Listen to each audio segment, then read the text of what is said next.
Hey man, it's me, Kevin Smith. Are you listening to the right podcast? Because you're supposed to be listening to Three Guys in a Flick. Are you listening to that right now? Then you're in the right place. Enjoy. Ladies and gentlemen, please take your seats. The show is about to begin. Remember, kid, there's heroes and there's legends. Heroes get remembered, but legends never die. Follow your heart, kid. You'll never go wrong.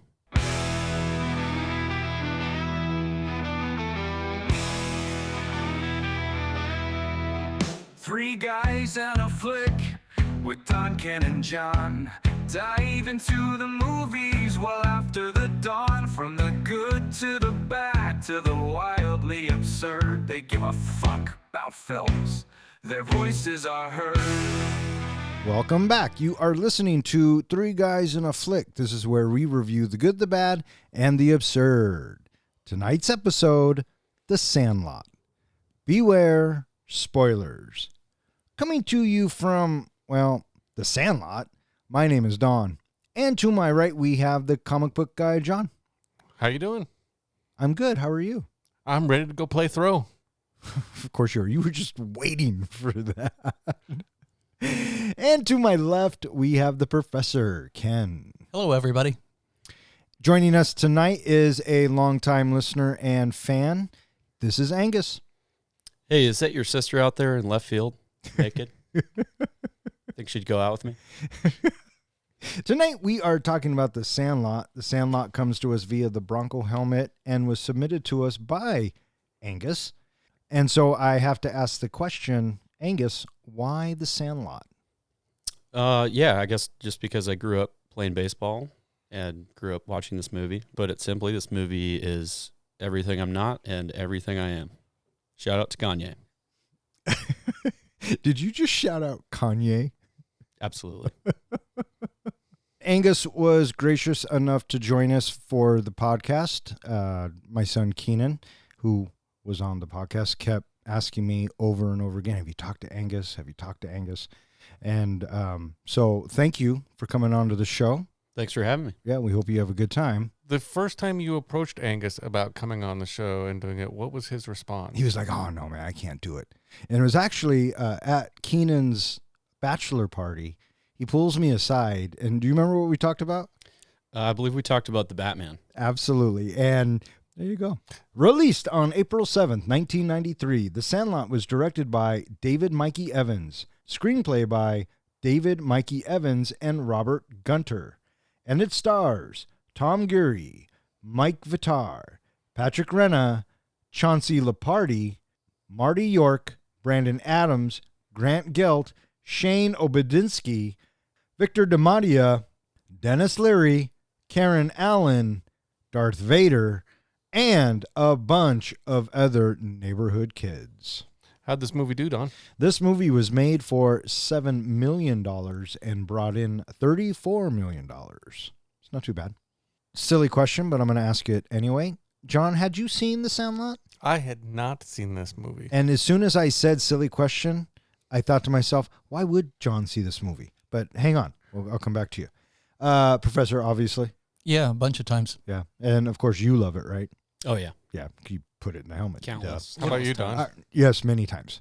Let's go back to you. That was the first time you'd seen it? It is the first time I've seen it. I obviously, growing up, was not big into sports movies, but my brother was complete opposite, so I'm sure he's seen it thousands of times. Oh, okay. His favorite movie is Bull Durham and Field of Dreams.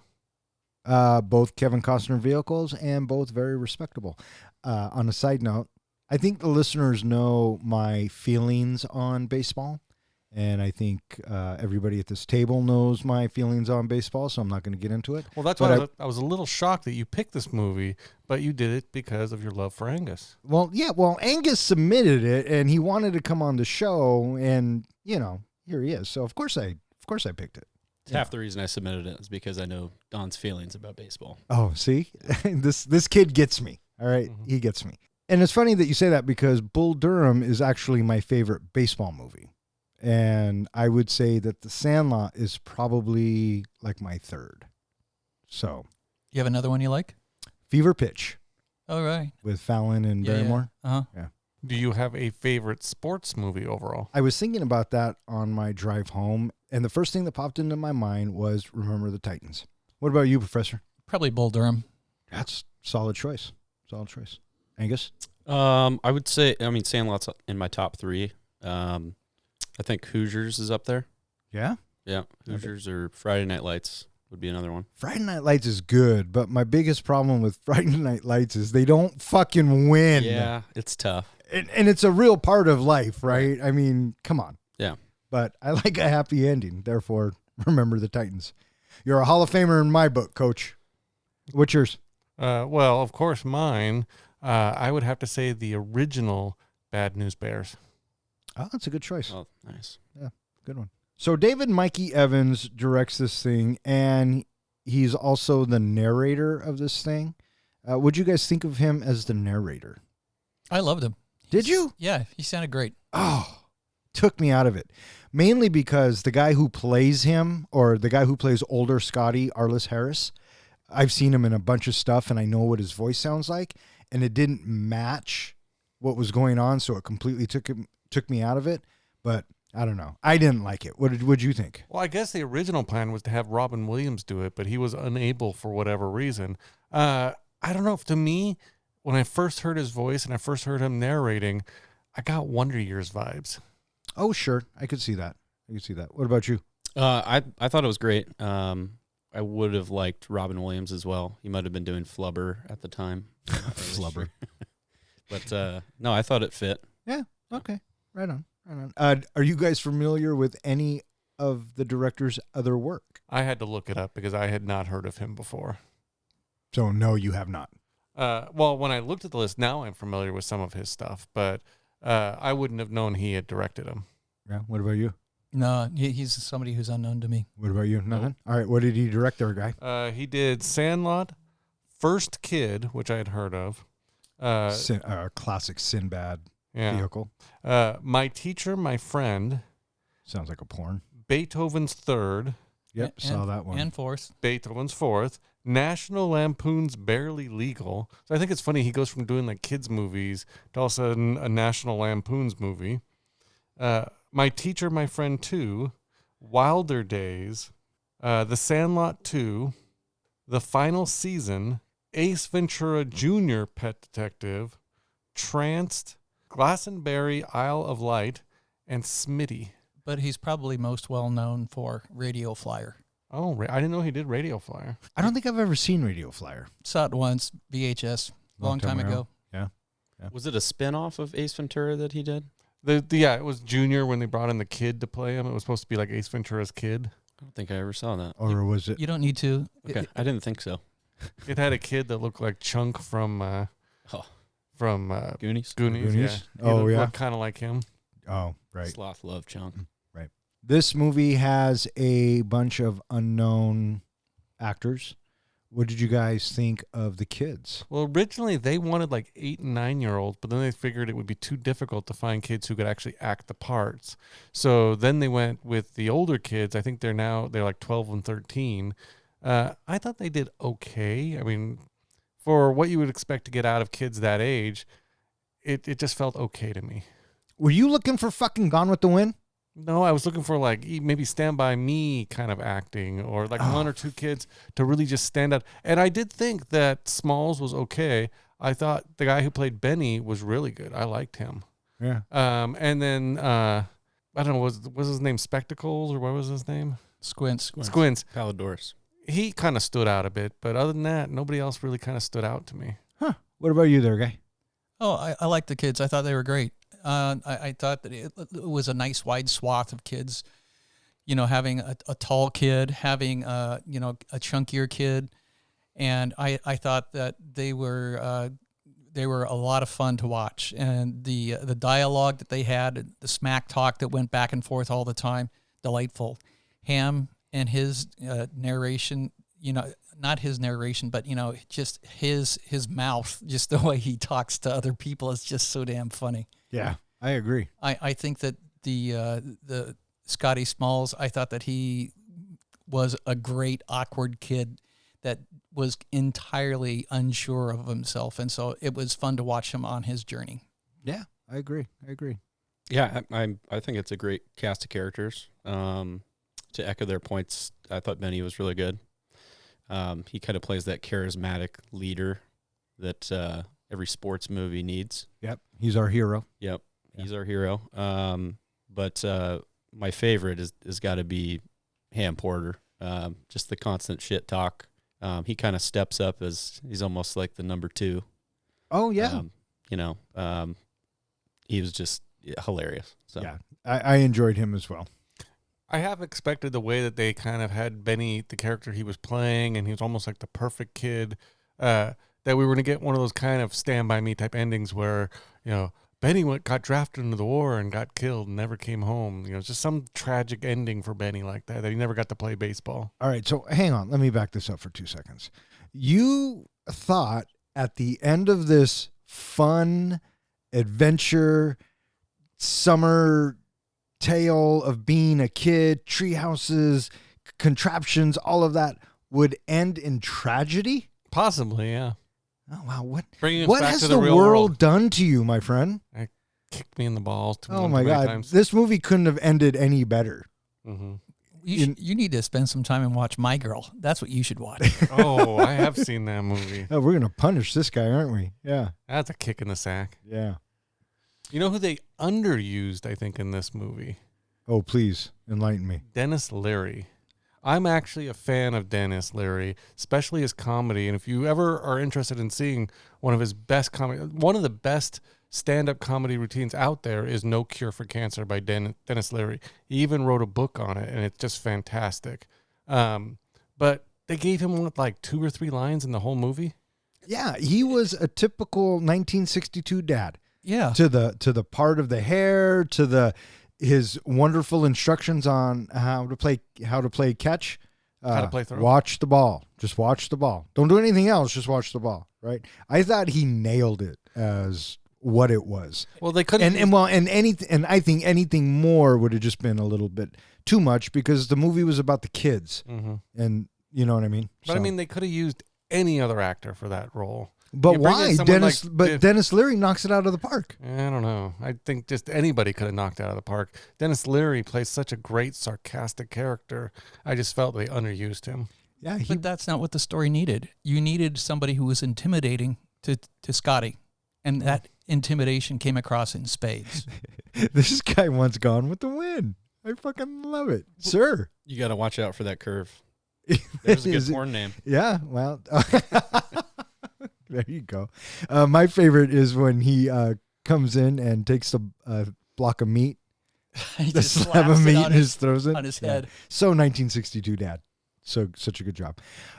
Karen Allen, Marion. What'd you guys think of her as the mom? I honestly didn't realize she did anything else besides Indiana Jones, so Oh, it was that's kind of nice funny. to see her. Yeah, I thought she did good. Yeah. She was good. She was what the story needed her to be, and I bought them as a family unit, which helps. So I wish I had a mom who told me, go out and get in trouble. Not a lot of trouble, but go ahead and get in some trouble. did your mom ever shame you for being a nerd? No, she really appreciated that. Oh, good. See, this mom, 1962 mom, she shames the kid. Go out and do something, you fucking nerd. Go get dirty. I mean, kids these days, I feel like, would be confused by this movie because they don't go outside and play like we did all day. Yeah, no, I would agree with that. However, I will say, Logan and Elise, they appreciate the movie. So that's good. I guess the term these days for kids who go outside and do things are free-ranged kids. That makes sense. Well, my kids, they love the movie. They've seen it a bunch of times. It is a classic. James Earl Jones, the man. What'd you guys think of his performance in this? Ken. It was such a surprise the first time I saw the movie. Oh, shit, they got James Earl Jones. This is awesome. Yeah. And he delivers very well. I love every time I watch him talk about baseball being life and how he would crowd the plate. That whole dialogue when he's talking to Danny and Scotty, it's so good. Yeah, I agree. Yeah, he's obviously fantastic. I had a couple thoughts when I was rewatching yesterday. When he came into the movie was, you look at the backyard and then you find out he's a blind man, and you're thinking to yourself, well, it's definitely a blind guy's backyard. The other thing was, and I don't know if any of you guys were thinking the same thing, was I've always wanted to know what Darth Vader's backyard looked like. Now you know. Now you know. Yeah. What confused me about the backyard, because he was blind, who's running around picking up the shit? Shouldn't all of those balls be landing in shit? Because There was no shit in there. no shit. I think the dog was eating his own shit. Oh, I guess that's a good point. I had never thought about the mystery of the shit. And why would you, right? Because his performance, James Earl Jones, I loved it. That's probably my favorite scene in the movie, is the reveal, and then when he brings Benny and Scotty in to talk to him, and just that whole bit. And you're right, how excited he gets. And not a fan of baseball, but I'm a fan of sports. And there is a love you have for sports, regardless of what it is, that's undying. And the fact that he still feels that, even though it dealt him a raw deal and this, that, and the other, I thought he just was fantastic. One thing I really liked about this movie is they really threw us a curveball when James Earl Jones appeared, because if you remember in the flashbacks where they show the Beast growing up and all that, they showed the junkyard owner as some short, white, fat guy who was kind of running around in a tank top and everything. And so that's what I was expecting when they got to the end. They were going to find that guy living there. So then you get James Earl Jones, and the moment you hear his voice, I don't know, something about him, no matter what role he's in, just brings a smile to your face. Because he's Darth Vader. Yeah. Am I right? Yes. Am I right? Absolutely. Okay, there you go. We feel it, bud. Mhm. We feel it. Hey, Don, ready to play ball? Why, yes, boys. I can play some ball. Welcome to another edition of Master Movie Trivia. I am your reigning champ. You may call me the champ. I have compiled 5 questions and 5 questions only to test your knowledge of the movie we are reviewing. Each question could be worth multiple points, so if you know the answer, say it. And please wait until I finish each question. And Angus, you are more than welcome to play as well. He's a ringer on this one. He knows the movie backwards and forwards. I suck at ass at trivia. It's the pressure. Yeah. Question number 1. According to Benny, who runs like a duck? Yeah. Ooh, look at that. A 2-way tie. Very good. I love it. Question number 2. What was the name of the beast? Hercules. Hercules. Hercules. Question number 3. What kind of shoes does Benny wear to get in a pickle with the beast? PF PF Flyers. Oh, nice. Which I guess the story is that caused a resurgence. They brought him back after this movie. They became popular again. Yeah. Question number 4. At the end of the movie, how do the characters' lives end up? You want each one? Yeah, that's the question. Well, Smalls becomes a baseball announcer. Benny goes on to play for the Dodgers, I think. That's 2. Bert Trams gets lost in the 60s. I love it. Timmy and Tommy become an architect. Ham and a- becomes the great and a Hambo. contractor. You got nothing? They got me. He's a Squints- wrestler. Oh, they got Squints married Wendy Peppercorn. And he works at the drugstore that they own, and they have 9 children. And Scotty Smalls is a sports announcer. it. Did we get Kenny? No, we did not get Kenny. Whoever gets Kenny gets the point. Kenny. Oh, he owns his own businesses, and he's a little league coach. Nice, Did- Professor. Did you do Tom and Tommy? Or He did. yeah, that they invented bungee cord Yeah. jumping? What's the name? No, of, yeah, invented the bungee cord. Oh, Yeah. What's the name of Kenny's kids' team? The Heaters. There you go. Yeah, I got you. Well done. I'm going to give that to you, Professor. Coming through. And question number 5. What team is considered Murder's Row? 1927 New York Yankees. There you go. I'm going to give that one to our guest. Well done, boys. None of you are any closer to movie immortality.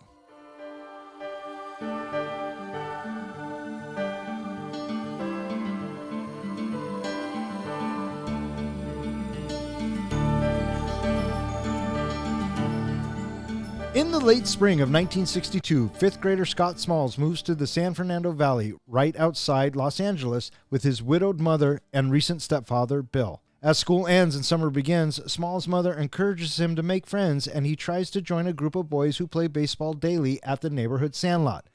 Brothers Timmy and Tommy Timmons, Michael Squints Polidorus, Alan Yaya McLennan, Bertram Grover Weeks, pitcher Kenny DeNunez, catcher Hamilton Ham Porter, and their leader and best player, Benny Rodriguez.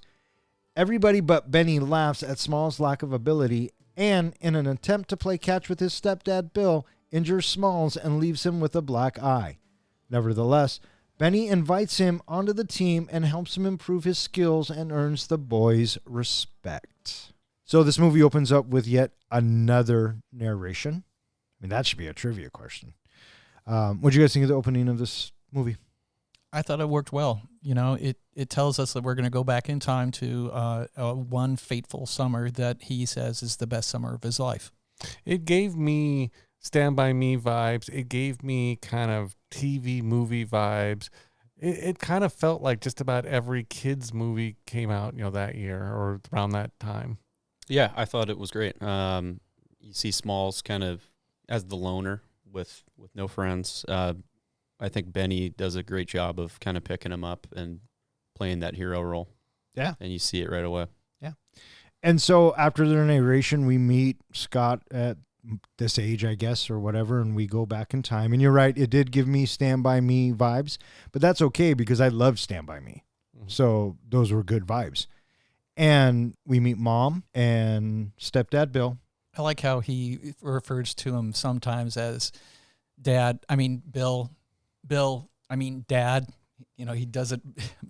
He does it several times like that, awkwardly. Yeah, and he tells us, the audience, that he had a heck of a 5th grade and he just moved. And the line that kind of made me go, oh, was, I didn't have a single friend in 1,000 miles or in this state or whatever. You totally know how a kid like that's got to be feeling. Yeah. Yeah. Well, what first really kind of hit me with this opening is, as some listeners know, I'm a stepdad. And I know that awkward feeling between a stepdad and a stepson. It takes a little while to adjust to, what do you call them? What is your relationship going to be? If it's a father. In this case, she's a widower, but, is the father still in the picture? So you don't want to play too much of the father role. So you don't want to get, too much over them, and you don't know when's the right time. So it's a lot of awkwardness. So I understood that awkwardness. And then really right away, like you were saying, you're grabbed by the fact that this kid feels alone. He has no friends. He's kind of an egghead, so he's a little bit of a nerd. And it seems like, kind of bring up real quick, all the kids in the neighborhood are all baseball players, and this kid knows nothing about baseball. As they're unpacking and he's unloading the U-Haul, he looks over and he sees Benny running off. And so, he's curious. And so the next day, before they get to the field, I like the introduction we get of Bill, because when we first see Bill and Scotty talking to each other, Scotty's looking at Bill, and Bill isn't looking at Scotty. He's looking at his precious baseball memorabilia that he's carefully setting up. And so clearly his focus is not on Scotty. And so right off the bat, I can tell that Bill is not used to being a dad just as much as Scotty is not used to having Bill be his new dad. Sure. And so I thought that was a good way to show the isolation that Scotty has with himself and how important it is that Mom comes in and tells him not to spend yet another summer later on in the bedroom. Yep. You also bring up the point about the ball. I feel like this is our first introduction to what I was going to call the movie trinity of this, the foreshadowing trinity. There's 3 items I feel like they bring up constantly throughout this movie to tell you that these are the 3 things that are going to make a major impact at the end of the movie. The first is the ball, the second is the beast, and the third is Pickle. Playing Pickle. Because they constantly bring up all 3 many times during the movie. So that's how, right away, I figured that's how the movie has to end, with those 3. Did you know what a pickle was? Yeah, playing Pickle. Yeah. Where you get the guy trapped between 2 players. Yeah. I was just curious. And so we find out that Scotty has a plastic glove that his grandma bought him. And one of those shiny ones, too. I think I had one of those. That doesn't surprise me at all. And and he builds up the courage to, he wants to ask Bill to teach him how to play catch. Did you like his fisherman's hat? Oh, yeah, that was nice. With a long bill? Yeah. But he runs out to the field, right? And then that's when Well, he sees the kids and he's like, hanging "Oh, around what's in the going back. on?" Yeah, and Benny hits the ball. He did say that he had followed the kids one day and saw that they all went to this baseball lot. Oh, right. That's what it was. And he kind of sees what's going on, and he knows he can't play, but they tell him to throw the ball back to him, and Well, he gets clobbered by the ball. it knocks him over. My Yeah. dad, who was watching the movie with me, he loves sports movies. He's just like my brother. And his first response was, you put him in right field because the ball never goes to right field. That's where we put all the kids who couldn't play. And John was sitting there and went, "Wait, No, whenever I I played, played right field. whenever You I played right No, field? no. No." He's like, "No." I was always in right field. That's where I went because the ball rarely ever came there. Yeah, well, there you go. He throws the ball back in such a pathetic way. Which was funny because the kid actually could throw a ball. He had to learn how not to throw a ball. I guess his little league coach was very disappointed. Yeah. And so he goes home, and then he wants to learn how to play catch. And this is the bit where Bill and him start playing catch. And this whole bit was kind of just cringy to watch. And what was cringy to watch about it for me was every time the ball would go past him, he would always go, oh sorry. I'm sorry. Always apologizing. And Bill's look when Scotty runs the ball back to him. Instead of throwing it. This is my kid. Yeah. I guess the director sent the kids to like 2 or 3 week baseball camp Yeah. to get ready for this movie. I kind of think that Bill threw the curve on purpose and hit the bullseye.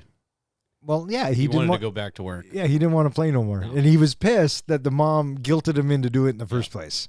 So, good old 1962. He knew what he was doing. He knew what he was doing. Stepdads don't have to be nice. The next day, Scotty's sitting on the porch. Just, And Benny shows up.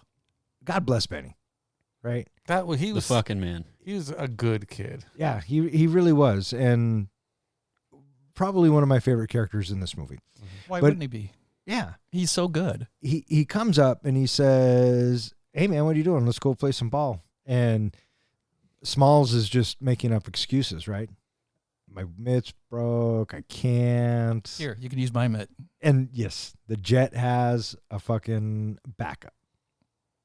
And so what we get out of this is we realize now that Benny, he didn't laugh yesterday at the field when Smalls humiliates himself, and he comes right back the next day that Benny is going to be the champion that we expect him to be throughout the entire movie because he is such an upstanding person. Right. And this bit is probably another one of my favorite scenes because, yeah, Smalls goes out there and Benny tells him, "Hey, this makes 9. We can have a full game." And he's trying to talk the guys into it, and they're like, "Nah, this guy's a fucking geek, whatever." But Benny holds true, and I like the bit he goes, left center. Is that where he put him? Yeah, left Yeah. center. But he didn't know where left center was, so he had to show him. So It's over there, man. You know this isn't going to go well for Smalls. He's fucked. Well, Yeah. I like the where he goes, I don't know how to catch. How do I catch? Just put your arm out and I'll do the rest of it. Yeah, that's a great line. And it just kind of shows that Benny knew what he was doing. And so they go out and they start practicing this, that, and the other, and they hit it to Smalls, and he picks it up, and he runs it back to him because he can't throw. Painful. And then, The look on Kenny's face yeah, like, what in the that fuck? scene. He's Yeah. like, "Are you fucking serious?" Yeah. And so Smalls wants to give up and go home, and, and the boys are talking shit. Who is this guy? And here comes Benny, sticks up for Smalls, being the new kid. Benny has a heart, and he tells the kids, you guys were all fucking no good too, but we practiced and we worked it out, so he's just going to join us, and that is what it is. And from that moment, the bond between those 9 was getting stronger, Mm-hmm. So, and it was all held together through Benny. My favorite part of that whole thing was, after he catches the ball and the team then also accepts him, is the walk home when Benny tells him, next time wear some jeans and get rid of that hat. And he goes, I don't have another hat. Benny just happens to have a hat for him.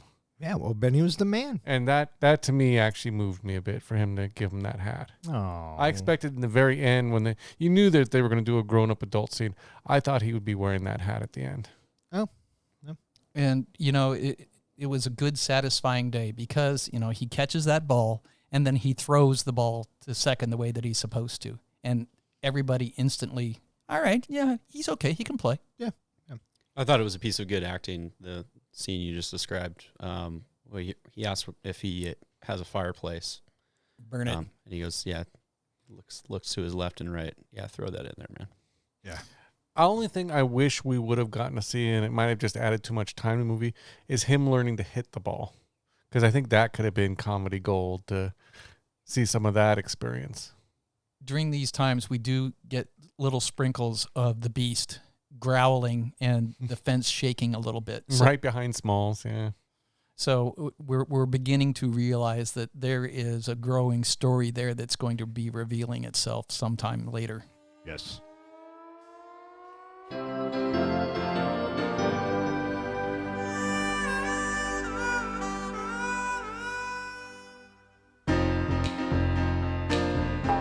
When Ham hits a home run into the adjacent backyard, the team is dismayed. However, they stop Smalls from retrieving the ball and tell him of the Beast, a legendary fearsome English Mastiff living behind the fence.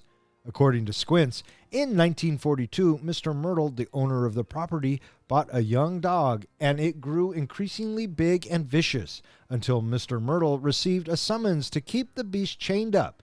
In the years since, many baseballs have gone over the fence.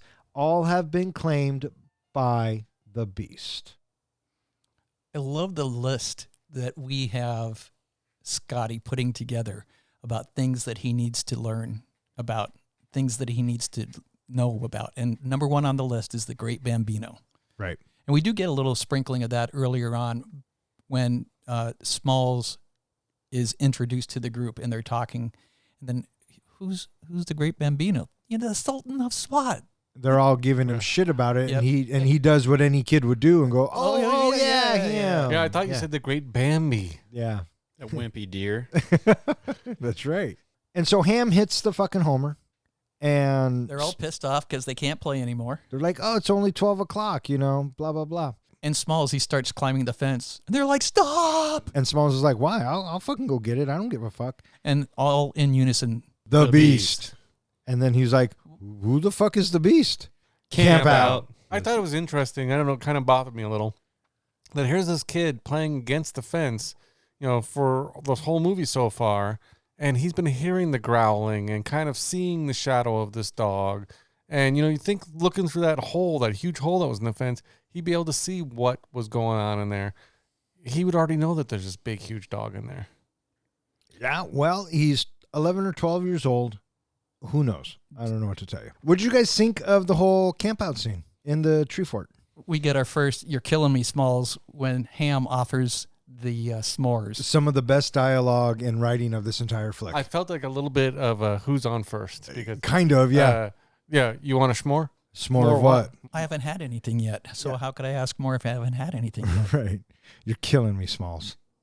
Julie, that is one of her favorite lines. She had never even seen the movie, but every time like I would do something, which is a lot, I'd do something stupid, she'd always say, "You're killing me, Smalls." Yeah, well, I mean, I got lots. classic line. I got lots of lines that are part of my family's household. It's part of our regular vernacular.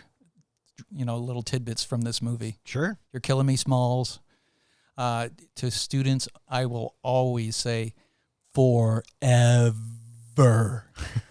And I've only had one student recognize it. No shit. Yeah, it was one of the Ross kids. "Hey, that's from the Sandlot." Oh, that's funny. Angus, do you use any of the lines? Quite a few of them. Yeah, I know "You're killing me, Smalls" has got to be the most popular. Another one I say is, "My clothes are going out of style." Yeah. Yeah. L7 weenie. Oh, Yep. yeah. Square. Yep. Yeah. What is that from? Well, is that from the baseball diamond or no, make an L. Well, I understand an L, but what's an L? Now- L7 square? Yes. It makes a square. If you put an L and a 7 together. Okay. I Makes just a never. square. I knew the L and stuff, but I just didn't know that. I'd never heard it referred to as an L7 then square. Yeah. 1962. What are you going to do? And so at the camp out, we get the tale of the beast. Squints regales us with the story, the history of the beast. First of all, that was a hell of a treehouse. I like that treehouse. That was a really nice treehouse, and that's why I wondered later on they talk about, I think, the two Toms or whatever, Tim and Tommy. Tim and Tommy. They become architects. I wonder if they built that treehouse because it was a freaking nice ass treehouse. I want to Who think knows? that was their backyard. You think so? I think They so. lived in the back of the Sandlot? Yep. Yeah. Possibly. I got a Possibly. little teary eyed when they kind of blew the shit up. Well, they just kind of blew up the vacuums, Mm-hmm. but funny nonetheless. We'll get there. We'll get there.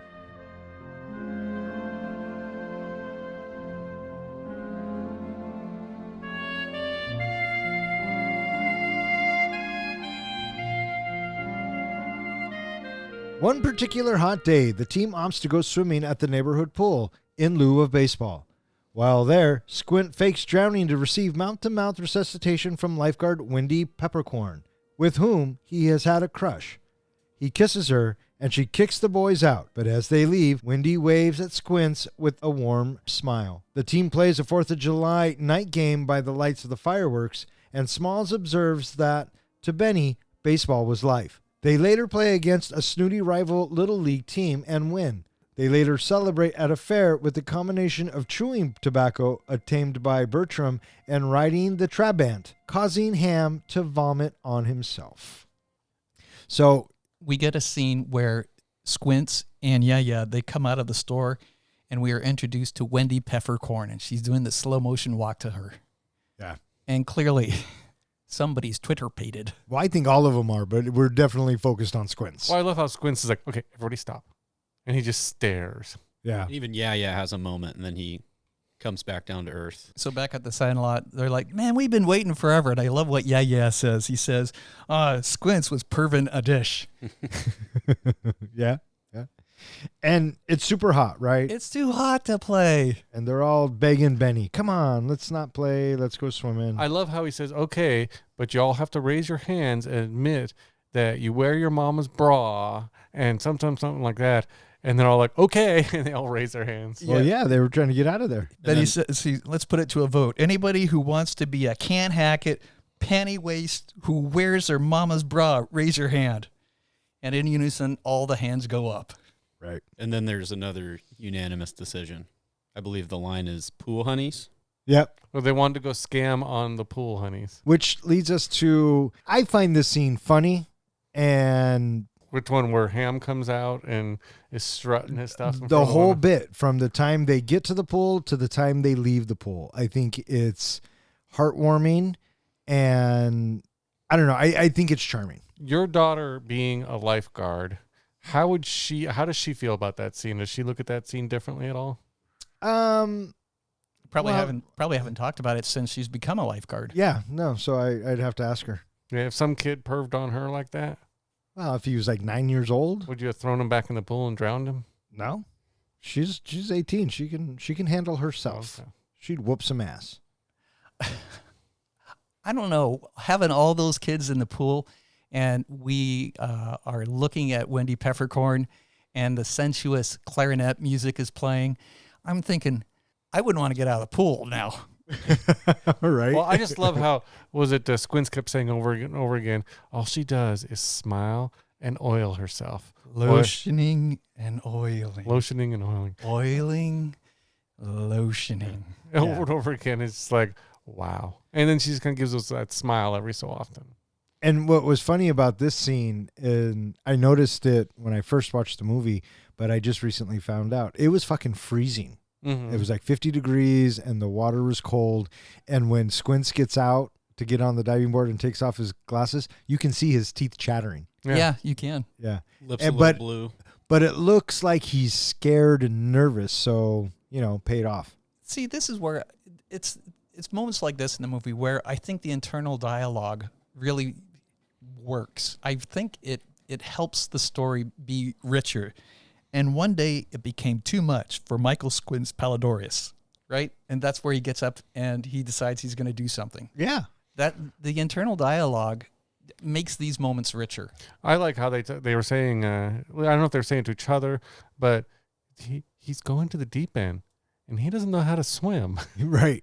And so when he is brought out by Wendy and he's laid down and the entire team is there like, oh, come on, Squints. Come on. They're all saying, come on. And that fucking look. Come on. At no time did anybody, I think, like any of the audience think, oh, this kid's in trouble. We all kind of knew Oh, what was about to happen. Absolutely. Well, it's alluded to us that maybe because they're all saying, come on. But then when you get yeah, saying, yeah, he looks pretty crappy. Yeah. And, and then the other one, oh, God, he looks like a dead fish. Right. And they were all kicked out of the pool forever that day. And doggone it, that smile of Squints that he gives us makes me laugh every single time. Yeah. That look is just so damn precious. Did you read the one instruction that the director gave Squints about this scene? Keep your tongue in your mouth. He says, yeah, I don't want your tongue going anywhere else but your mouth. And then, and we haven't talked about this yet, but the needle drops. The needle drops in this movie, right when that kiss is happening. Uh-huh. This magic moment. My thought, too, when that kiss started, it lasted a little longer than it should have. She wasn't interested. She didn't pull away right away. That's where your mind went? Yeah, I think she was kind of into that kiss a bit. Interesting. You didn't think so? No, not even a little bit. I didn't think so either. Oh, I'd say it lasted 2 or 3 seconds longer than it should have. Yeah, well. Dramatic effect. Back to the professor's point. Can we call them scores? Is that No, those are needle drops. okay? When you take a popular song that wasn't written for the movie, they are referred to as needle drops. Gotcha. Especially if it's just a little snippet. I've just heard you say scores enough times. I just wanted to use it on the podcast. No, I gotcha. But the soundtrack to the movie, like the 4th of July scene, for instance, Ray Charles, "America the Beautiful," gets me every time. Well, sure. My dad loved Needle drop. My dad loved all the needle drops in this movie. Him and Nana were just calling them out and like, who sings this one? I know who sings this one. Yeah. Oh, so the band that sang this magic moment also sing another song in the movie, and they're only used for when Wendy Peppercorn is on screen. Michael Squints Polidorus walked a little taller that day, and we had to tip our hats to him. And I love the way it ends. He kissed a woman, and he kissed her long and good. I like how he was walking along the fence with the kids walking in front of him, and he just kind of stops and looks at her for a little while, waiting long enough just to get that smile from her. Yeah, she kind of lightened up and realized, okay, maybe she's a little flattered now. And I like how he says that we were banned, but every time we walked by, there was a little smile. Mm-hmm. So If you think about it, you find out later he marries her and all that.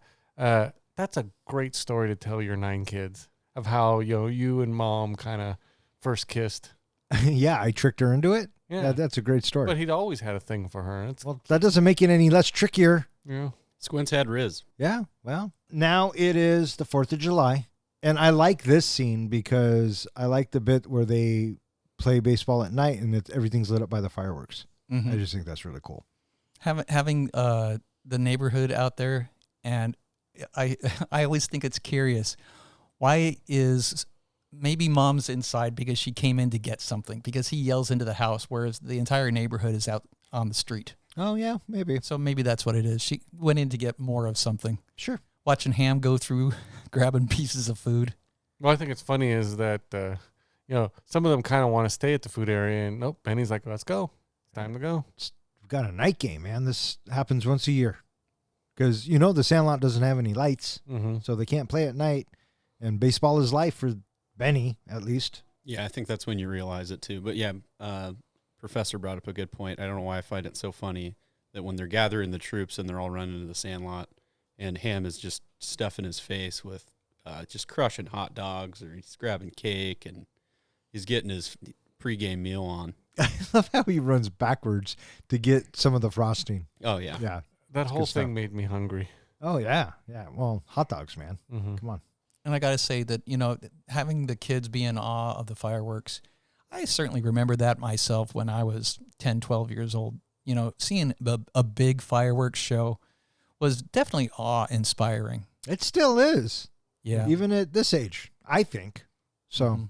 It's fun to blow shit up. yeah, that's my favorite pastime. The next day, they are at the field, and then another needle drop. Yep. Same one from Get Shorty, Green Onions, I think is what it's called. And the rival gang shows up, the Greasers and the Socias, right? Yep. What'd you guys think of this bit? You could tell right off the bat that it's bad news because of the swagger of the music. They're all on bikes and they're all wearing shiny, clean uniforms. Yep. Just kind of assholes, right? I don't know if I expected Ham to be the one to come out and start doing the whole back and forth. Oh, I did. I thought he was the leader. I thought he's the captain of the shit talking. I thought, I figured he's the strong man of the team is kind of what the impression I got. Yeah. He had the best one-liners. The back and forth between him and Phillips, the captain of the Socias, it was priceless. Ad-libbed. Yeah. Was it? Yeah. They just kept going at it. And Well, he had the worst one at the end. which The meanest one. Which one? You Funny. play ball like a girl. Yeah.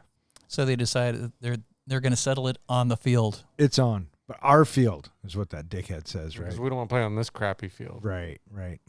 So we have the game, and God bless Ham behind the plate, smack talking. oh my God, so good. I got to say, I do appreciate this movie because there's so many sports movies out there that they build up to kind of this, big play, game with the rival team, and it gets close and they have to win it at the end. They have to pull it out. No, it seemed like throughout their whole game for this quick little montage they're killing them. They're just killing this other team. And if you think about it, this is really the only second real game we see. Mm-hmm. And real is in quotes. So, Mm-hmm. But yeah, the shit talking was probably one of the best parts of that scene. I think one of my favorite lines was when he says, if my dog was as ugly as you, Oh, yeah. I'd shave his butt. And make them walk backwards. and it works because they're triumphant, and now it's time to celebrate. What do you guys think of this whole carnival bit? I got to say that the first time I saw it, I was thinking, this is not going to go well getting onto that ride. Yeah. And sure enough, it pays off in spades. Yes, it does. The best thing I thought about the ride after they get the chewing tobacco and all that is every loop around, you can see them a little more sick each time. Yeah, they do. And like they start all smiling, and then they start out kind of burping a little bit, and then their faces are going white, and you knew it was just about to happen. I can't do those kinds of rides. Even without the tobacco, that'd be me. When I was in college, I had a roommate who, did chewing tobacco every day, and every day he begged me to try some. He really wanted me to try some. And I didn't smoke. I drank a little, but I didn't do any kind of drugs or tobacco or anything. And so every day I would say no. Finally gets to about the end of the year. We're getting ready to move out, and we're kind of having a little party. And he says, will you try the chewing tobacco? I said, sure, why not?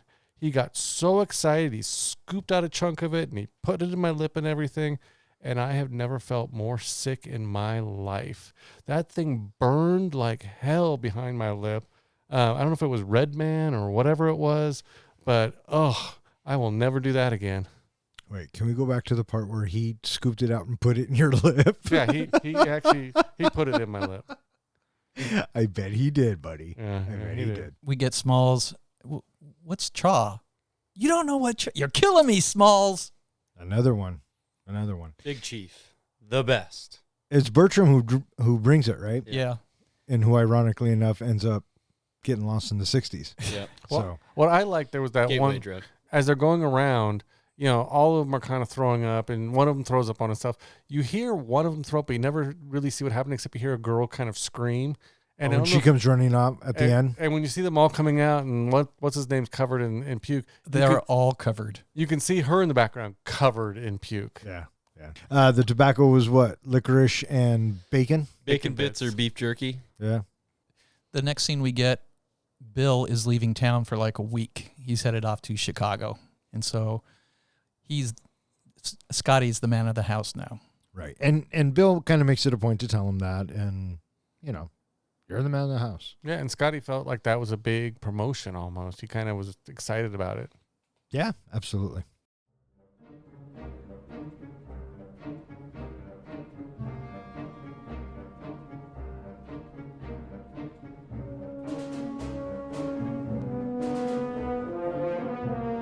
One day, Benny hits the cover off the team's only ball, much to the team's amazement. With Bill away on business for a week, Smalls opts to keep the game going by borrowing his prized baseball autographed by Babe Ruth. Unaware of its value, he hits his first home run, sending it into the Beast's yard. When the team learns of the autograph, they quickly buy another ball and forge Babe Ruth's signature on it to be a temporary replacement while they come up with a plan to rescue the autographed ball. Smalls suggests going to Mr. Myrtle's for assistance, but Squints insists Mr. Myrtle will not help them. The team attempts to recover the loss with various makeshift devices, but each attempt is thwarted by the Beast. As Smalls prepares to accept his fate, Benny dreams of the spirit of Babe Ruth, who advises him to rescue the ball himself. Heroes get remembered, says the Babe, but legends never die. Follow your heart, kid, and you'll never go wrong. And so they, it's just a normal day. He says it's, a couple days after their barfing fiasco, and they're all feeling better. They go play ball. And this is what they call, or this is what the narrator calls an omen. Mm-hmm.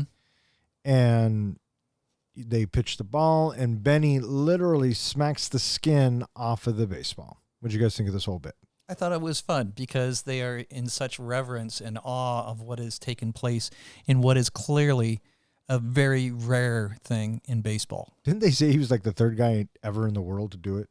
Something like that, yeah. Bust the guts out of a ball. Yeah. And everyone was in awe, and Benny was pissed off because they couldn't play no more. Right. He ruined the game for everybody, he says. You got another 98 cents? 98 cents for a ball. And Smalls is like, wait a minute, guys. I got a ball. But I got a question for you. Didn't Smalls have a regular ball when him and Bill were playing catch? That was I asked my dad the same thing about that. Is I remember he had a ball earlier. Fucking continuity filmmakers. Now, it's Come on. It's possible they had been playing all summer, and maybe he had brought that ball earlier in the summer. They could have used it. Could have been the one that Ham hit over the fence. Could have been. I guess we'll never know. So Smalls goes home, grabs a ball. We all know what ball it is, and they start to play again. And we don't necessarily feel bad that Smalls is doing this. We think, uh-oh, but Smalls should know better.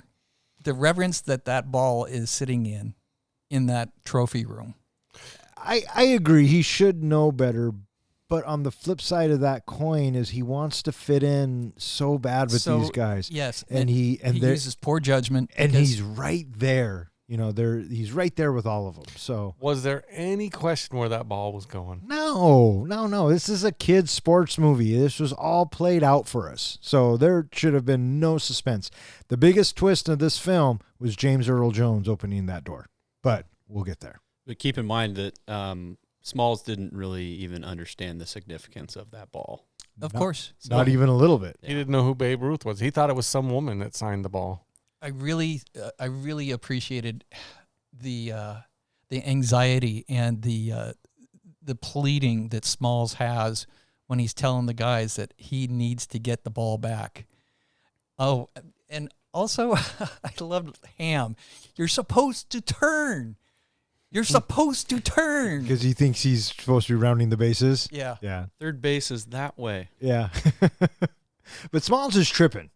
Right, he's like, we got to get that fucking ball, and everyone's like, no, dude, can't fucking do it. And he's like, well, he's pleading. Can we just go, ask?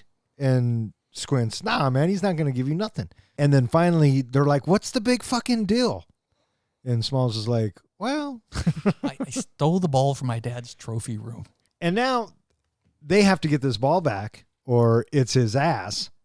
And so they come up with all of these inventive ways to try and get it back. I felt like it was a whole Home Alone kind of thing of coming up with these gadgets and traps. And I thought it was maybe. I thought it was very, very shrewd having Benny come up with, we need to buy a ball right now. Go scrounge money.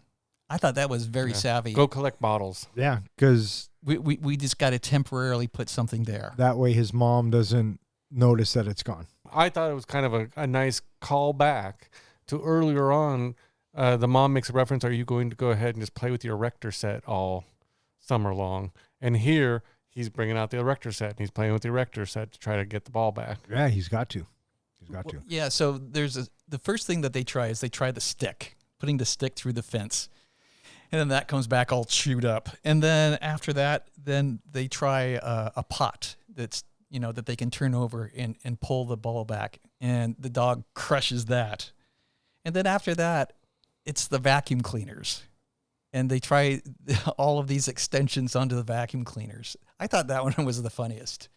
I thought it was inventive and moronic at the same time. This is where the movie gets a little ludicrous. Yeah. I like fire vacuum number 1. And yeah, that was good. My favorite one, though, is the erector. Absolutely. Because they scoop it and they get it. And there's so much hope. And it catapults. But nope. The beast is going to snatch it out of fucking thin air. Well, I like they actually used the erector set twice, and both times after the beast stopped it, you see the erector set come flying back over the fence, crushed like into little pieces. What about the bit where they lower Yeah? If this is supposedly a beast, aren't they just like he's like a big piece of bait? And why doesn't Yeah has the fucking ball in his hand? Why doesn't he not throw it over before he gets pulled up? Captain Hindsight. Yeah, well, The one He's a thing pioneer. Yes. that's right, because he invents the bungee jump. The one thing I appreciate especially about this scene is with each attempt and each time the beast got the ball again, you notice that ball got a little more destroyed, a little more covered in dog saliva. Yeah. And so it got a little more gunky, and kept thinking at some point, you don't even want that ball back. Yeah, well, I mean, could you imagine the value of that ball now? And all of the antics that they go through always ends with all of them yelling, "Ah!" Yeah, they all have that scream. They're Yeah. all through all of these. It always ends with them screaming. Right. And so nothing's working, and everyone goes home, and Benny has a dream, and he is visited by Babe Ruth. Well, the great Bambino. Smalls and Benny has a dream, but Smalls' dream, because usually it's the main character who has the special dream that tells him how to do it. But no, it's Benny, kind of the side character, who has the dream that answers all the questions.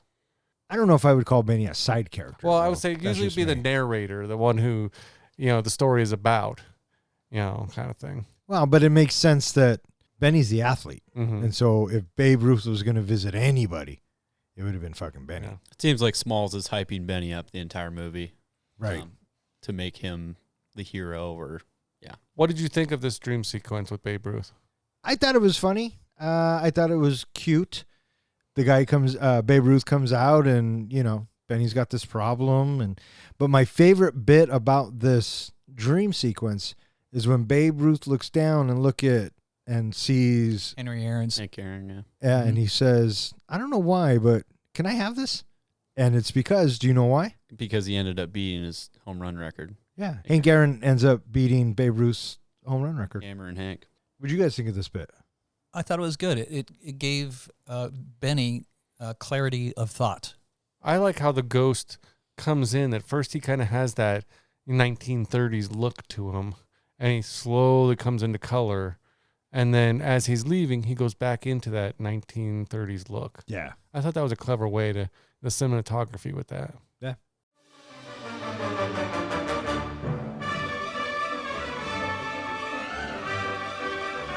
Equipped with a new pair of PF Flyers, Benny retrieves the ball by pickling the beast and leaping back over the fence. But the dog breaks its chain and chases him through town. Benny races back to Mr. Myrtle's yard, but the beast crashes through the fence and it falls on top of the dog. Smalls and Benny free the dog, who gratefully licks Smalls' face and leads them to its stash of baseballs. The two meet Mr. Myrtle, who turns out to have been a baseball player and a friendly rival of Babe Ruth, having lost his sight after being struck by a pitch. He kindly trades them the chewed-up ball for one autographed by All the Murders Row and asks them to visit every week to talk baseball. So this is the bit, right? Benny wakes up, and it's because of this action that he's about to pull off, they name him the Jet. And he has had a dream, and he knows what he has to do. So he comes out and he breaks out his special secret weapon shoes, which I laughed because as soon as he opened up the box, I said, "Oh, that's just a cleaner pair of shoes than he has on now." I was expecting him to have that like hallelujah music playing as the box opens up. Yeah. Hallelujah. And so he puts on the shoes and he tells everybody, I'm going to pickle the beast. What do you guys think of this whole pickle bit? I love the standoff with him and the dog just kind of staring at each other, kind of that Old West standoff. Yeah, it was good. I really liked it because you have this presence that they both respect each other. The dog understands that Benny is a force to be reckoned with, and Benny obviously knows about the beast as well. And so for the dog for the beast to lay the ball down and say, all right, what do you got? What are we calling them? Needle drops? During that scene, it almost feels like a Wild West, two cowboys standoff, ready to pull their revolvers. Fantastic. Yeah. And then you get the needle drop of Wipeout, and the chase is on. Benny's running all through town, and he's got this big English Mastiff chasing him, and he's trying to outrun him, and he's doing a pretty good job. They start out going through the alley. They knock all the shit over in the alley. They go through the theater, and after the theater, then they go through, looks like a Founder's Day picnic or something like that, the bit with the cake. You knew somebody had to knock that cake over. Oh, yeah. You know it was coming down. Brady Bunch style. Mm-hmm. And, you know, what the heck? Why are you running over? Why are you running up on top of all of those tables? Benny jumps up onto those tables and he runs down all those tables. He didn't want to run around the people, so he figured there'd no people on top of the table. That sounds like sound logic to me. Me, though, I would have stepped on a piece of cake or a hot dog or something and fallen right on my ass on that table. It was the PF Flyers. That's exactly what it was. There you go. Yeah. After that, they ran by the swimming pool, and then he meets up with the rest of the gang. Back to the Sandlot. He's motioning for all of them to go back there. He does, or they do. And Benny, he jumps over the fence, and then this is where the beast, he crashes the fence. And crashes right through it. But the fence falls down on top of the beast. And I got to say, I got a little weepy at this part. I felt bad. And what it was is after they realize that the beast was trapped, it's when Smalls goes over there and starts trying to lift it. And he's like, help me, you guys. Absolutely. And none of those little assholes did anything. Except for Benny. Well, Benny naturally Benny. Yeah. Because Benny has a heart of gold. That's right. But, you know, they free the beast, who turns out to be Hercules. And he just starts licking on Small's face. And we know there, oh, okay, this is going to be all right. I love the reveal of all of the baseballs that the dog has collected. Yeah, me too. My dad first thought, he's like, oh, he's going to take him to see his puppies.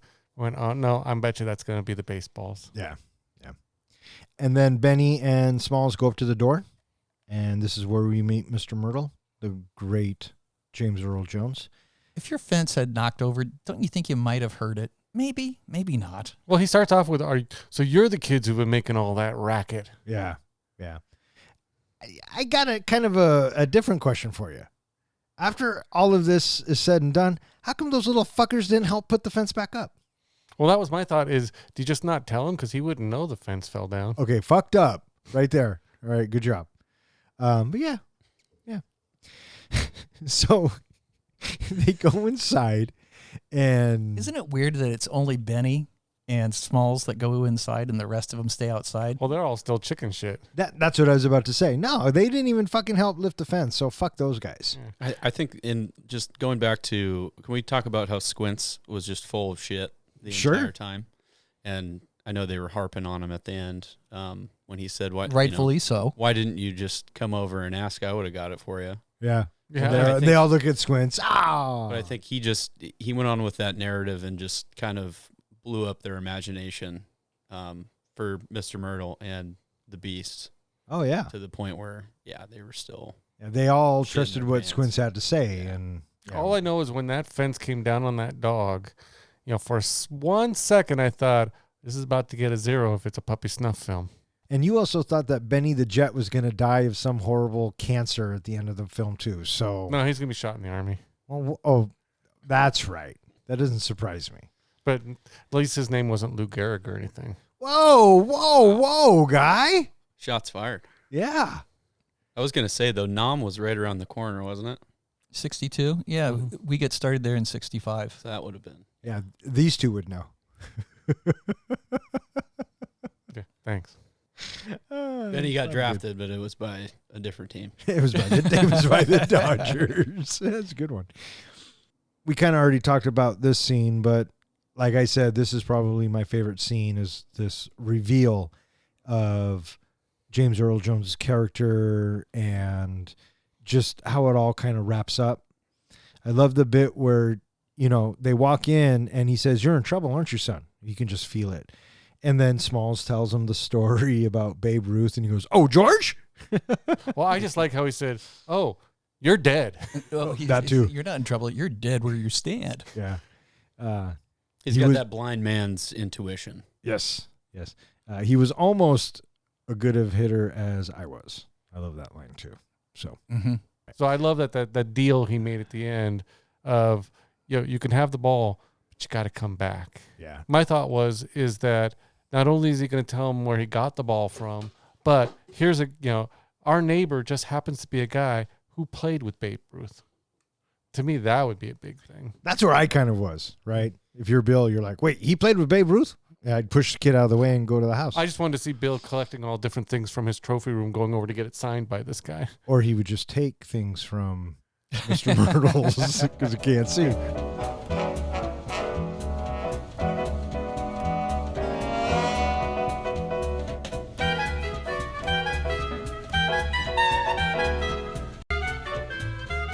Bill loves the murderer's row ball, but still grounds Smalls for a week for taking and ruining his autograph ball. Their relationship improves, and Smalls begins to call him Dad. The boys continue to play on the Sandlot for the rest of the summer, and several subsequent summers with the Beast, whose real name is Hercules, as their mascot. As the years pass, they eventually go their separate ways. Yaya enlists in the army and later develops bungee jumping. Bertram disappears into the counterculture movement. Timmy and Tommy become wealthy upon inventing mini-malls. Squints marries Wendy, has 9 kids with her, and the two run the local drugstore. Ham becomes a professional wrestler, the Great Hambino. De Nunez plays AAA baseball but later owns a business and coaches his son's little league team, the Heaters. And Benny earns the nickname the Jet after word spreads about his encounter with the Beast.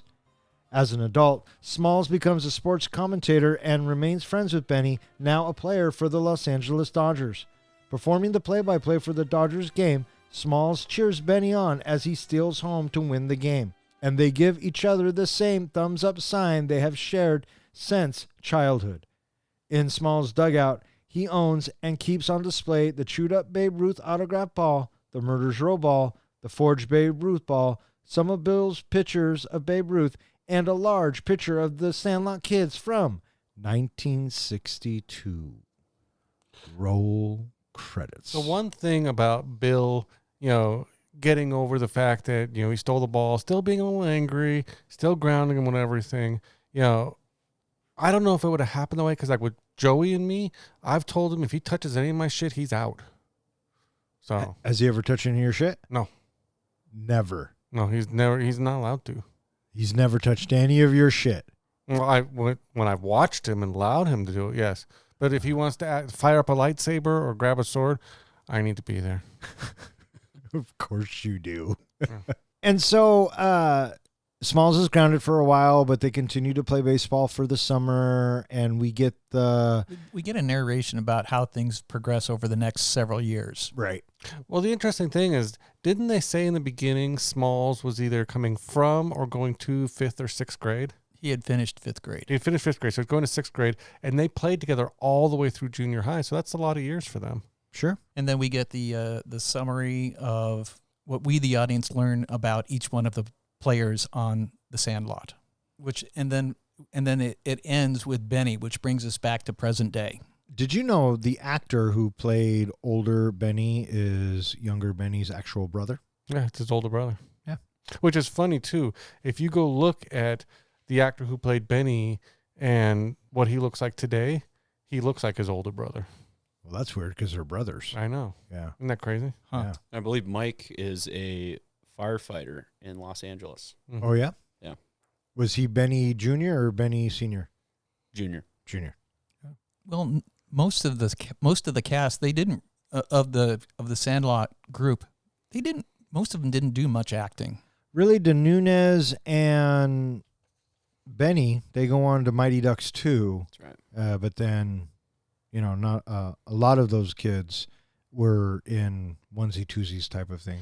The actor who played Ham, he has now shown up a lot recently. Looks exactly the same, and he's pretty big on TikTok. He does a lot of stuff on TikTok, a lot of videos. He will wear the same outfits Mhm. and post them on social media. Oh, Talking does about Sandlot and all that. Yeah. There are 2 sequels to this movie, but I can't remember which one. Only one of the kids from the first movie shows up in the second movie. I'll bet you it's Squints. Maybe. I don't remember which one. it is Squints. It's in the third one. Was it in the third one? Yeah, They said? the only cameo, the only cameo in the second one that has anything to do with the first one is James Earl Jones. Oh, okay. That makes sense. So, but the third one does have Luke Perry. I like me some Luke Perry. R.I.P. Mm. So when we're back to the present day, and we see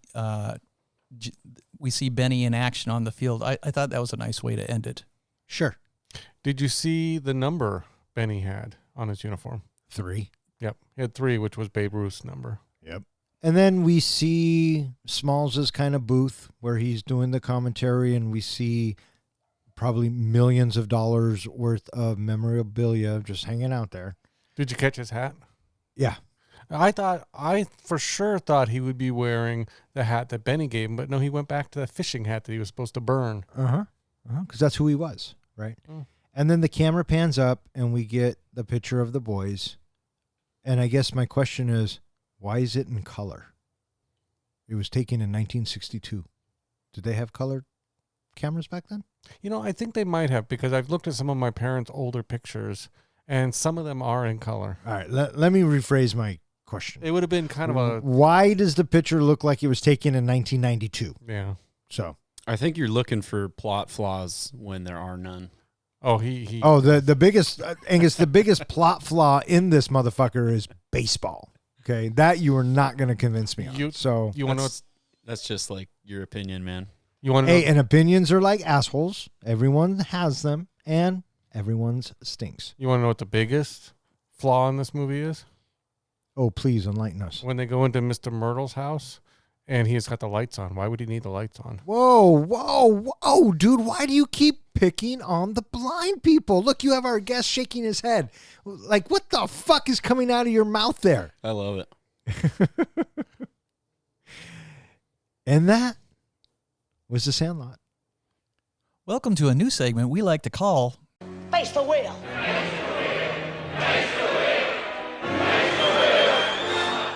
The premise is simple. I will spin the wheel, and whatever category comes up, John and Don will apply it to the movie that we are reviewing right now. Once they have presented their idea to me, I will decide the winner of this week's wheel. So here are the categories: mashup, plot, rename, genre, reboot, fuck it. I liked it better when it was called spin again. Pick any. Add any character from any movie. And here we go.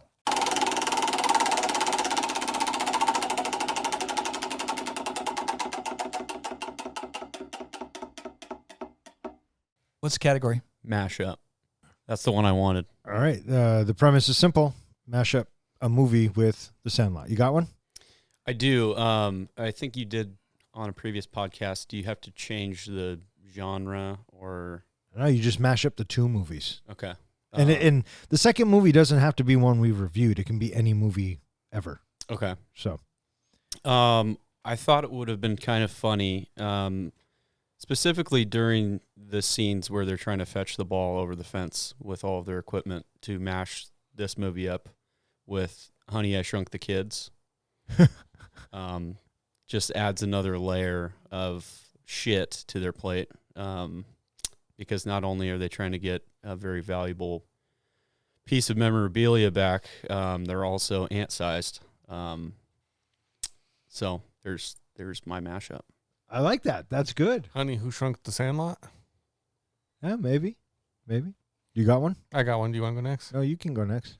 Okay, so what I'm going to do with my version of this movie is I am going to mash it up with another well-known baseball movie and add a 40-year-old to the team and call it The Natural Sandlot. In that we're going to have a bunch of these 11 and 12-year-olds playing with a 40-year-old who unfortunately lost a lot of years and now trying to get all of his years back in baseball and wants to play because baseball is life. I'm gonna take the professor's look of perplexity as a ray of hope. I am going to mash mine up with. So the kids are playing baseball one day, and instead of the beast being over the fence, when they hit the ball over the fence and they go over and investigate, they find an alien who's just trying to get home. And so since these kids don't have any way of transporting said alien, they enlist the help of the Sosha baseball players because they have bikes. And it is, in fact, they are trying to get E.T. back home. So the Sandlot and E.T. I thought you were totally going in a different direction when you said they go over the fence and there's an alien on the other fence. I thought they were going to hear that little predator sound and the predator was going to hunt and kill all the kids and No, skin them up. And as I said, alien, I had a choice to make. They were either going to find E.T. or they were going to find a couple of face huggers. I wasn't quite sure. So, All right, so we have the Sandlot with Honey, I Shrunk the Kids, and they get shrunk down. We have the Sandlot and John. What was your other movie? Oh, The Natural. The Natural, and have a Robert Redford in it with them. the 40-year-old dude with a bunch of boys. And then we have the Sandlot with E.T. Oh, let's see here. Well, there you have it, listeners. I have a decision to make, and I think that this week the point is going to go to Angus. Oh, for fuck's sake. I could see E.T. actually being a player on the team. He was going to be the 9th member on the team. And instead of saying ouch, he says out. Well, as the ball is heading towards the fence and it's not going to quite make the home run, he raises his finger and it just pops over the fence. Yeah, there's that too. It writes itself, Don. It kind of does. So I was kinda on your I'm side. pretty sure I just got screwed, Yeah. but that's all right. That's all right. He's the guest. Thank you for the win. I'd like to humbly say I'm undefeated, and I will be announcing my retirement. Well played, Angus. Well played. And that concludes this week's Face the wheel.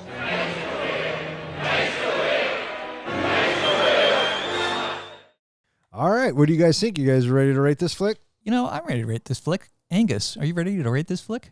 I'm ready to rate this flick. Comic book guy, you ready to rate this flick? You don't have to smack the skin off my balls to get me excited for this review. Hey, Professor, how do we do our ratings? We do our ratings on a scale of 1 to 5 fucks. 5 fucks is a movie that we think is cinematic gold. A 1 fuck movie is a movie that you watch it once and you're thinking, I'm never watching that again. And what's a 0? A 0 fuck movie is where you get done watching it and you turn to your buddy and you say, oh, for shit's sake, what the hell? Why would you make me watch? I want 1 hour and 41 minutes of my life back. Or in other words, we just don't give a fuck. Here at Three Guys, it is customary that we give our guests the first option of going first. So, Angus, would you like to rate this flick first? Absolutely. Keep it brief. I think I love this movie because I feel like you don't have to even like baseball to enjoy this movie. I think most of what I like about this movie is finding friendship, fucking around, being dumbasses as a kid. Resonates with me every time I watch it. And for those reasons, I'm going to rate this 5 fucks. Cinematic gold from Angus. Don, thanks you for being so succinct. And quick. I pulled this out of the Bronco helmet. I suppose I will go next. You suppose correctly. You go next. Thanks, buddy. The Sandlot. The Sandlot is a lot of fun. I enjoyed the characters. I enjoyed the story. I enjoyed the setting with the boys and growing up and playing sports. I could totally relate to that. It was like one of my summers growing up as a kid, and it's just a very nostalgic take for me. I think the story is very well paced. I thought the needle drops were very fitting. I thought the score was very fitting. If it weren't for the fact that it's baseball, I would be giving The Sandlot $5 right now. But because of my feelings on baseball, I am giving The Sandlot 4.75 fucks. Fucking A. That's fucked up, but I'll take it. Yeah, well, I mean. All right, who wants to go next? Would you like me to go next? Sure, why not? Okay. But before I do, Don, I believe you've been doing pretty well lately on guessing what my rating is going to be. You want to give it a try this week? See if you hit it out of the park? Sure. I think you're going to give The Sandlot 3 fucks. Final answer. Final answer? Okay. I'm going to go ahead and start with what the positives I saw in this movie. First of all, the nostalgia. Sandlot captures the essence of childhood when kids actually played outside all day. I also felt that this movie was relatable in the fact that the characters, it had such a great, diverse cast, and they had characters of all types, which was nice to see.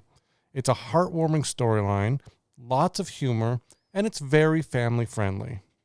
Now regarding the negatives that I saw to this movie.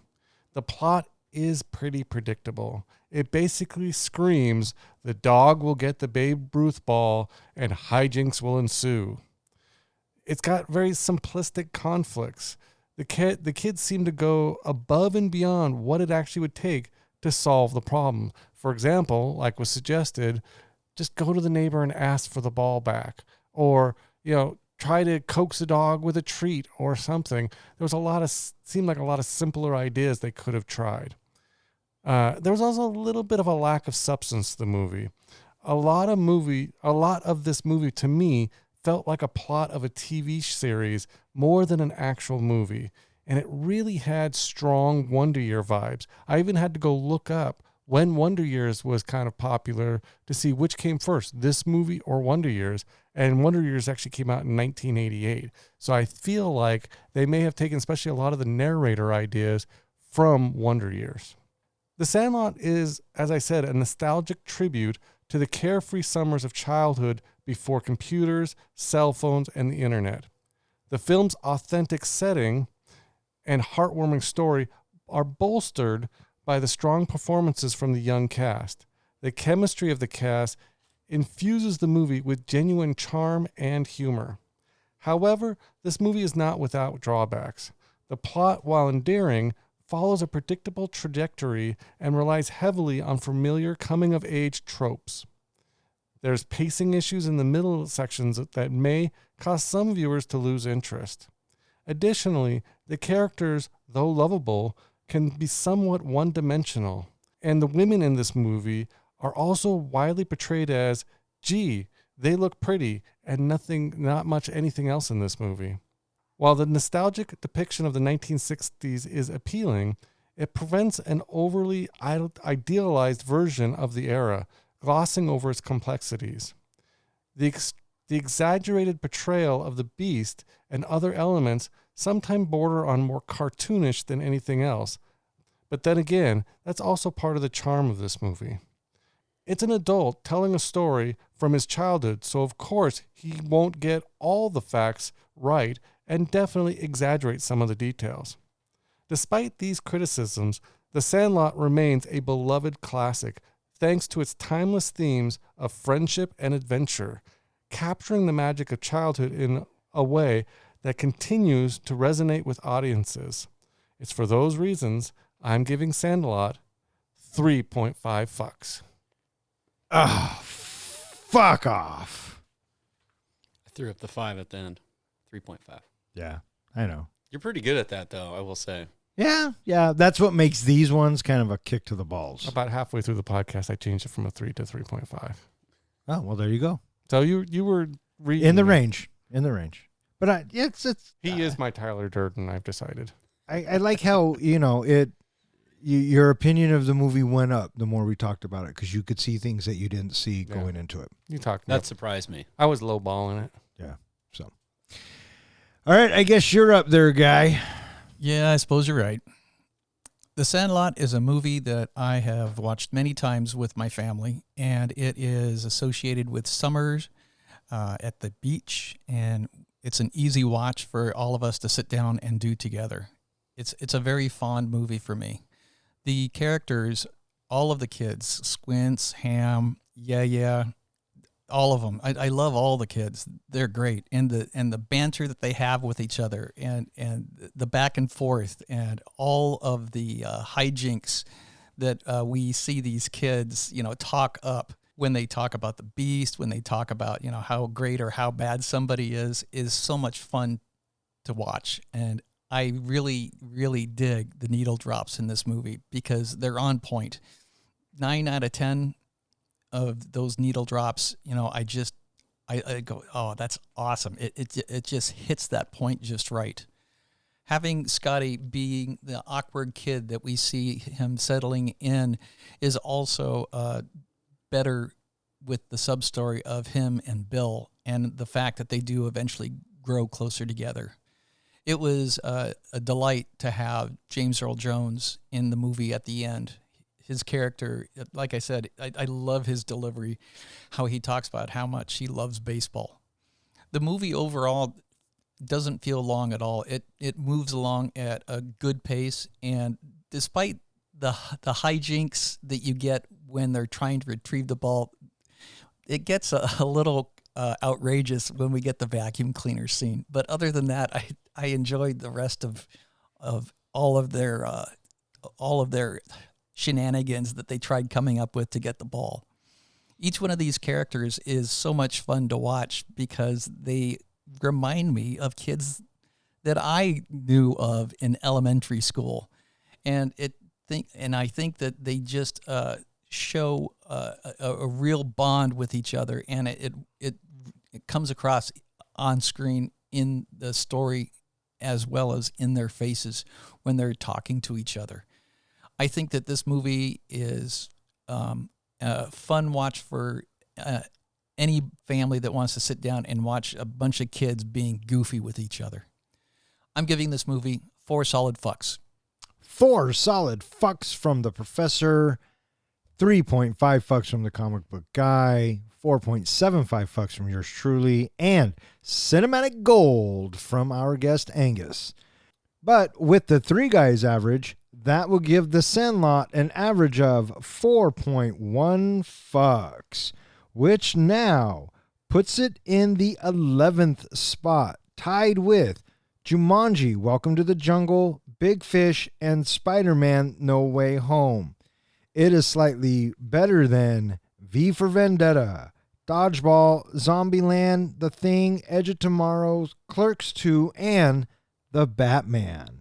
And it is slightly worse than Thor, Love and Thunder, Top Gun Maverick, The Breakfast Club, The Big Lebowski, Scream, and Casino Royale. So there you have it, boys. Not too bad. 11. Are you hating us now, Angus? Absolutely not. That was incredible. Solid ratings. I was a little uneasy coming into this. So, Well, Why did you think we were going to hate it? Him for sure. I thought he was going to hate it. Well, it's tough for me because, as you guys know, there's 2 kinds of movies I'm not big fans of: war movies and sports movies. You don't like war movies? No, I don't like war movies. Don doesn't either. Really? Not a huge fan. Not a Saving huge fan. Private Ryan? We did it. I like, I appreciate the acting. I appreciate the cinematography. I appreciate all that. They just lose me. I'm just not a fan of them. If I had to choose between that and any other movies, I would always choose a different movie. Hey, Saving Private Ryan is in the 9th spot here at the 3 guys, so that's not horrible. Yeah. I mean, we liked it. It's Spielberg. Come on.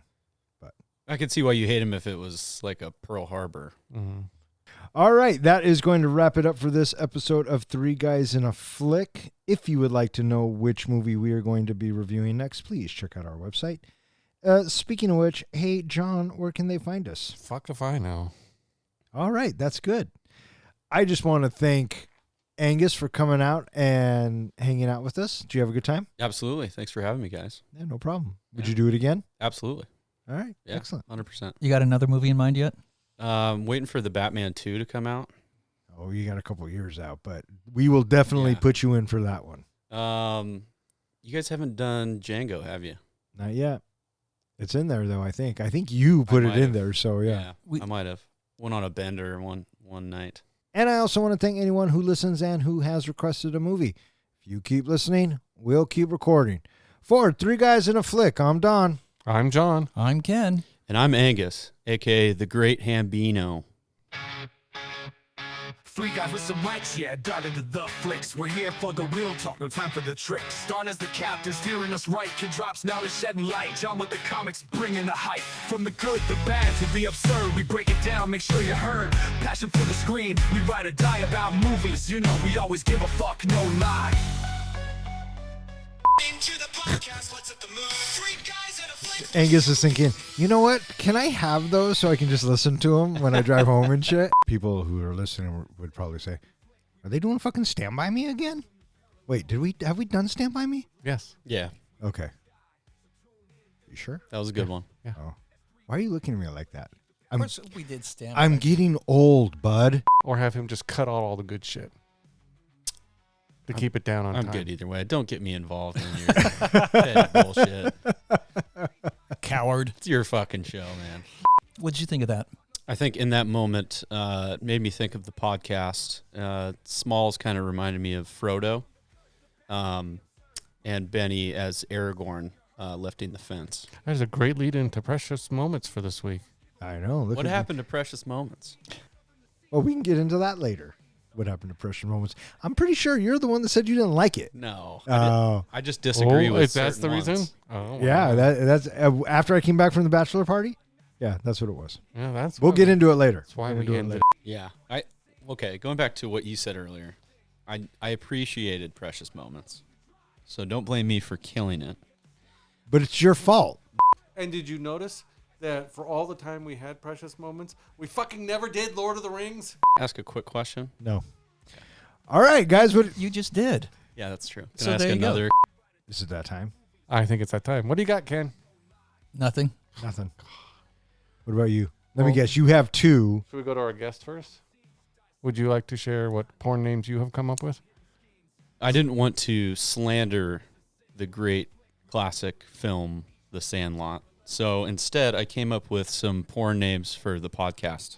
Oh. Oh, fucking fire away. I'm curious. So I've got 3 guys and a side chick, 3 guys and a dildo, 3 guys and a clit flick. Those are the three you got for us? That's what I got. All right, you're up there, guy. Why am I? Why you should go first? Okay. Slut slot and the suck slot. And oh no, I'm sorry, the sex slot. Bam, nailed it.